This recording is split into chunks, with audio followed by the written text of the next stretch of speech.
Now, let's talk about jobs. The thing everybody hates going to until you lose it. Last week, the number of Americans filing for unemployment benefits rose to its highest level in 2 years, and there's nothing funny about people losing their jobs, unless it's this guy. In a historic vote, the House expelling Congressman George Santos. He's the first House member removed from the chamber in more than 2 decades, the first to not be convicted of a crime in 50 years or so. That, my friends, is the end of former Congressman George Santos, and he knew it was coming too. He put on his coat before the vote was even over. Well, let me correct myself. He put on a coat. For all we know, there's another congressman like, somebody stole my coat. Now, look, this might be unpopular, but I don't think George Santos should have been expelled. For 2 reasons. One, we were all safer when we knew where this dude was, okay? Now he could be anywhere. He could be at Nordstrom using your credit card right now. But more importantly, I don't think Congress should come before the court. You shouldn't be able to kick someone out for crimes they haven't been actually convicted of yet. And I'll tell you why. To get convicted in a court, it takes 12 ordinary citizens to judge you. And I trust 12 randos off the street way more than 435 congresspeople. That's right. Because when you really think about it, he just got fired by his coworkers. I don't know if we want to set that precedent. Imagine if all our co-workers could vote on whether we should have a job. We'd all be unemployed. And look, I think it's very important to acknowledge a large part of why he was kicked out is that he's gay. Republicans don't with that gay shit. Don't get quiet now, okay? He could never be a full part of that club. Yes, he was a scam artist who stole and lied, but Republicans are ride or die with all kinds of lies and crooks. I'm just saying, look at their track record. If you're LGBT, they'll make you GTFO. Well, GTFO plus, okay? We are less than 1 year away from the final presidential election in American history. And we all know it's going to be a choice between Donald Trump, Joe Biden, or hanging yourself in the voting booth. But there are some voters who wouldn't mind other options, and a special event on Fox News last week gave us an idea of what that might look like. On one side, Ron DeSantis, governor of Florida, and guy who just wrestled a foul ball from a child. On the other side, Gavin Newsom, governor of California, and the villain in a Muppet movie. And here's how it went. You're trolling folks and trying to find migrants to play political games to try to get some news and attention so you can out-Trump Trump. And by the way, how's that going for you, Ron? You're down 41 points in your own home state. This is a map of San Francisco. There's a lot of plots on that. You may be asking, what is that plotting? Well, this is an app where they plot the human feces that are found on the streets of San Francisco. And you see how almost the whole thing is covered. Now, Ron's not wrong. If you've been to San Francisco lately, I'm sure you've noticed a lot of shit on the streets. And obviously, he's going to keep track of it because he doesn't want to get any on his high heels. But is this really a smart campaign move for DeSantis? He's like, America can't have a crazy old man as president. It should be me, a totally sane man who carries around maps of shit in his pocket. Donald Trump is definitely not going to be president again.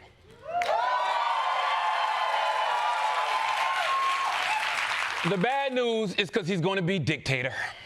New warnings that Donald Trump's re-election would pose a grave threat to American democracy. A special issue of The Atlantic magazine today lays out a detailed, compelling case about specifically what could happen if Donald Trump returns to the Oval Office. 24 essays by Atlantic writers outline how the threats to democracy will be bigger than ever before, potentially changing America forever. All right, that sounds bad, but don't forget, we still have Joe Biden standing between him and the White House. Yeah, so it's actually even worse. Look, it would be absolute insanity to send Donald Trump back to the Oval Office. Who would hire a guy they already fired once? Hey, I know we let go of John because he dipped his penis in the pancake batter. But now that he hates all of us and made a hit list, I say we bring him back. And Donald Trump is worse than penis pancakes, y'all.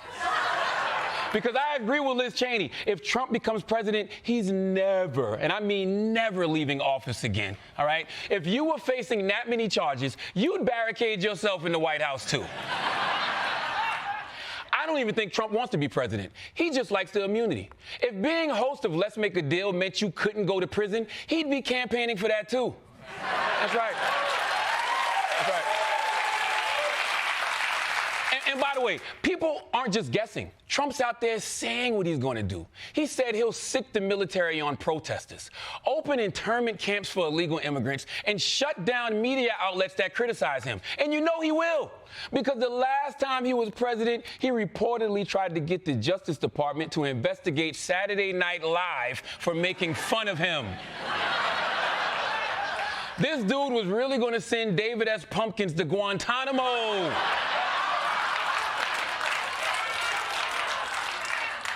And I know we're all blaming Republicans for a potential Trump comeback, but it's not all on them. It's on Democrats, too. Every single election, they say the Republican nominee is going to destroy America. They said it about Mitt Romney. Mitt Romney. At this point, Romney's just a reusable grocery bag away from being a Democrat. Even now, if Nikki Haley won the nomination, Democrats would say she's going to end democracy, too. The problem is Trump actually will. But people are tuning it out because Democrats have been crying fascist for so long. Honestly, liberals, there's only one way for you to stop Donald Trump. Reverse psychology. Yeah. Act like you like him, okay? All the MAGA people care about is owning the libs. So just embrace Trump. Then they'll reject him. Yeah. Listen. I want y'all to endorse him at Drag Queen Story Hour. Yeah. Get Lin-Manuel Miranda to write a hip-hop musical about him. Or better yet, let's hold a Black Lives MAGA rally. Yeah. Now, let's move on from a criminal trying to get back in the government to a criminal who's moving out of government. George Santos was expelled from Congress on Friday. Yeah. I had no idea George Santos had a fan club. But he's already found a new way to stay in our hearts and social media feeds forever. Former Congressman George Santos has found his new calling. Freshly expelled from Congress, Santos is now on Cameo. People can buy personalized messages from Santos for $200 each. George Santos here, wishing you the happiest of holidays. Joe and Julie would like you to please spend some money on yourselves from the gift this year.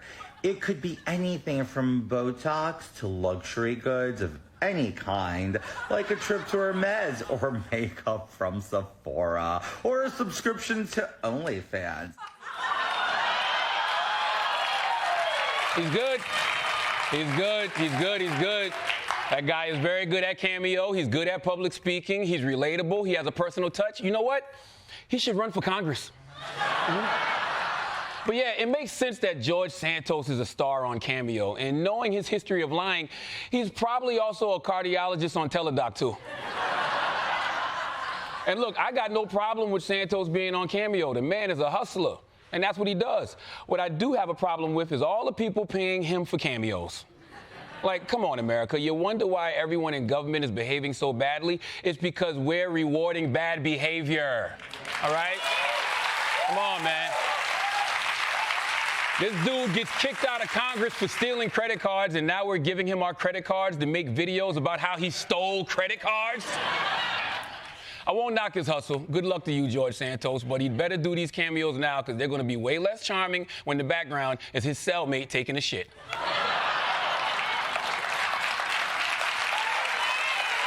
Let's start with Donald Trump, the only rich person who's never heard of Ozempic.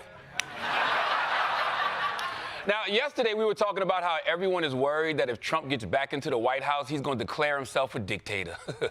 And now Trump is firing back saying, hell yeah, I am.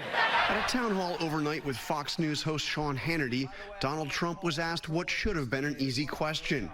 Would he abuse the power of the presidency during a second term? I want to be very, very clear on this. To be clear, do you in any way have any plans whatsoever, if reelected president, to abuse power, to break the law, to use the government to go after people? You mean like they're using right now? He dodged the question, but minutes later, Hannity pressed him again for an answer.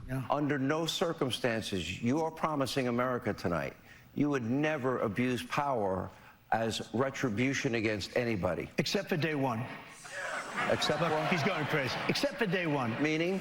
I want to close the border, and I want to drill. That's not retribution. I'm gonna be, you know, he keeps, we love this guy. He says, you're not gonna be a dictator, are you? I said, no, other than day one. Yeah. Here we go again, okay? Once again, Trump telling us exactly what he's going to do, and no one's believing him. You Trump supporters are all in my mentions with your clown emoji saying, you Democratic shill, you're overreacting. Trump's not a dictator. He's telling you, okay? And no, it doesn't make it any better that he says he'll just be a dictator for one day. Saying you're going to be dictator for one day is like having sex with your partner and telling her you're only going to pump once. Ladies, would y'all believe that shit? Exactly. No one ever pumps once. On purpose. And by the way, I can't believe I have to say this, but are you going to be a dictator is not a normal question you should have to ask a presidential candidate.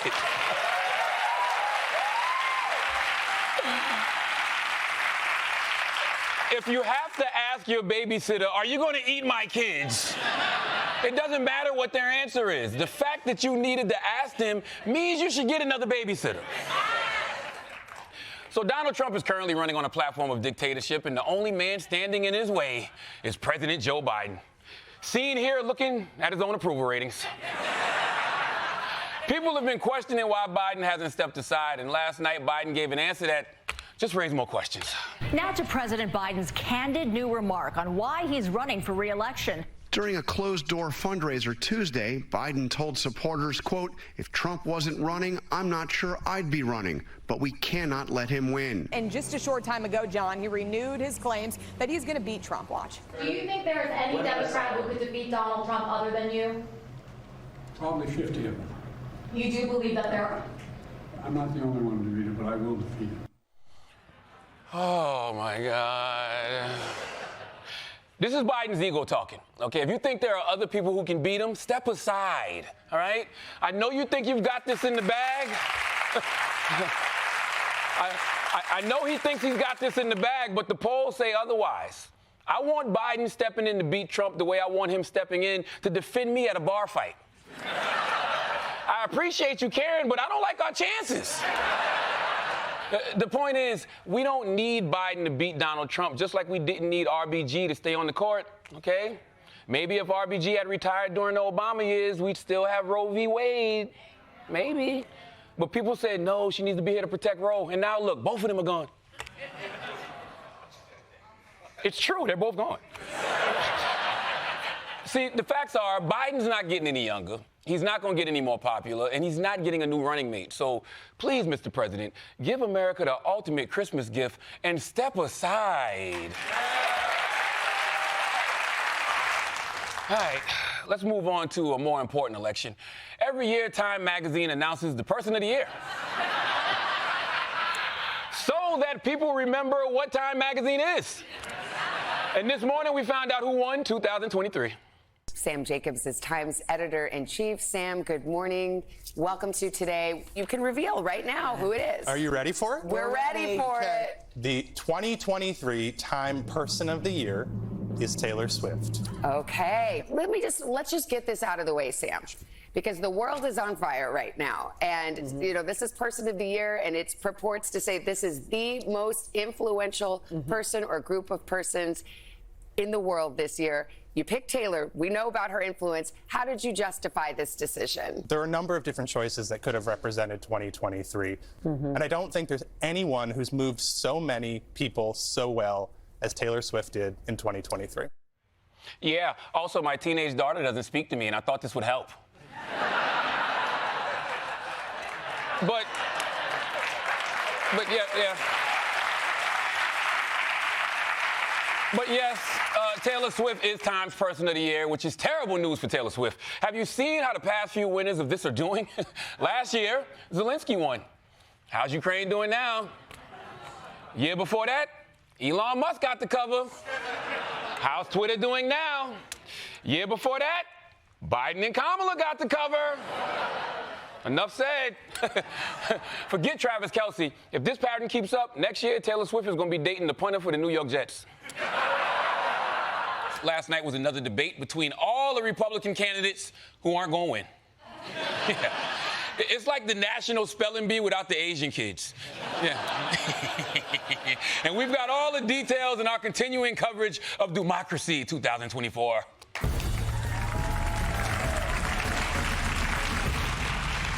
There was a lot to talk about in this debate, starting with Vivek Ramaswamy, millionaire businessman, and the guy who puts the dick in valedictorian.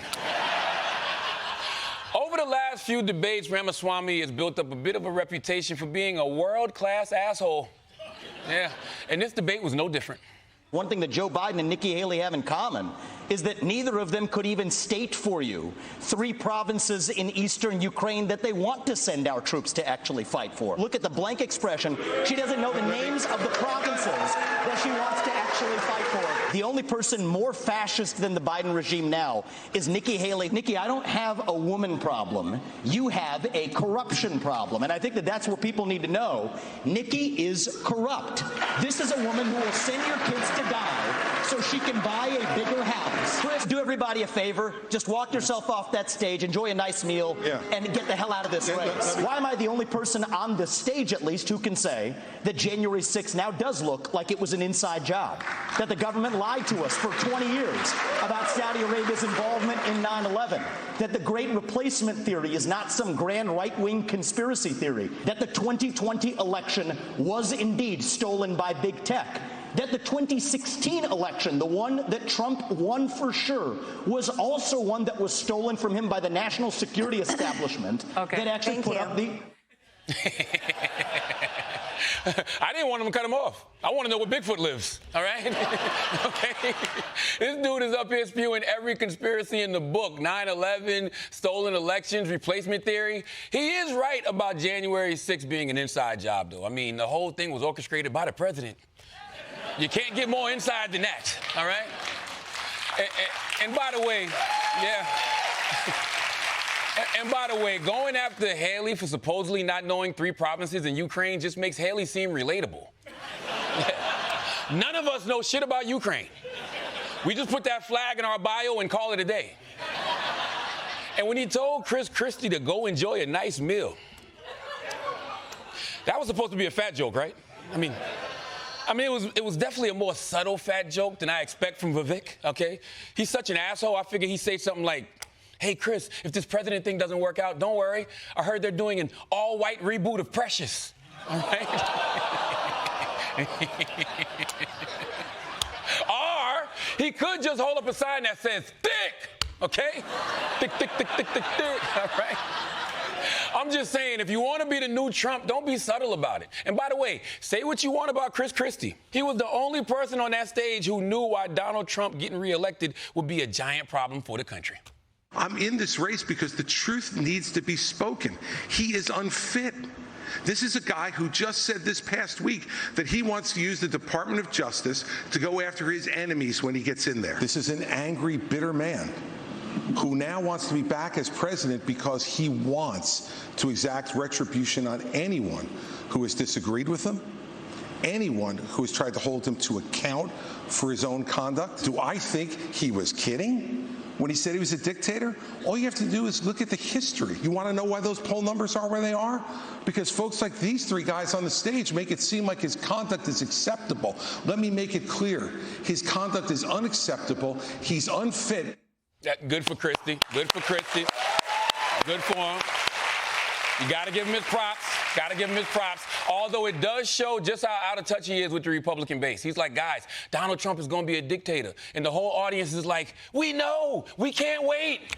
Okay?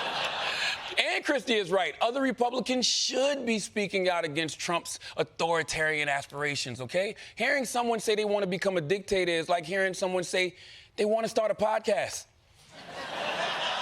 You should be doing everything you can to stop him. Then, of course, there's Nikki Haley, who has recently surged into first place among all the candidates who are in distant second place, okay? Although, based on this debate, I guess she doesn't think she needs the youth vote. We really do need to ban TikTok once and for all. And let me tell you why. For every 30 minutes that someone watches TikTok, every day, they become 17% more anti-Semitic, more pro-Hamas based on doing that. Hold up. TikTok makes you anti-Semitic? Elon must be shitting himself right now, like, they're muscling in on my turf. For real, man. This is the weirdest stat I've heard since that one about eating 8 spiders a year in your sleep. How do they know that? Is someone watching me while I'm sleeping? And if they are, why aren't they stopping me from eating all these spiders? All right? Listen, Nikki, first you hated TikTok because of privacy concerns. Now you hate it because of anti-Semitism. Just admit it. You can't figure out how to go viral, and you're jealous. Okay? All right?